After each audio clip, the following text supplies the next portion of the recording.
ඔයාගේ ජීවිතේ සතුටම දවසක් කියලා හිතපු දවසක්.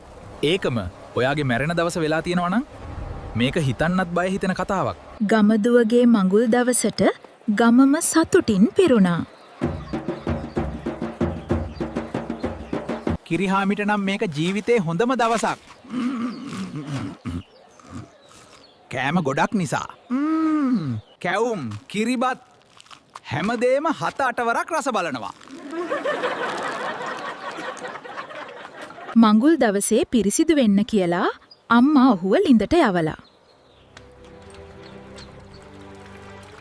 කඹයක් නැති නිසා ගොනාටම බැදගෙන නානවා කියලා හිතුවා.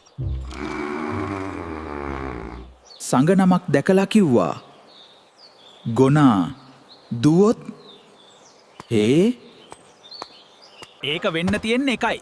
ගොනා දුවනවා. කිරිහාමි ඇදගෙන යනවා. ගම මිනිස්සු ඇවිත් කඹය කපා ඔහුව බේරගත්තා.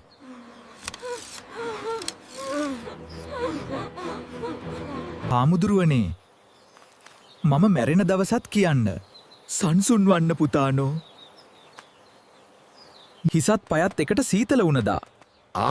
ඒක අහලා කිරිහාමි දැන් මට හැමදේම තේරුණා කියලා ගෙදර ගියා.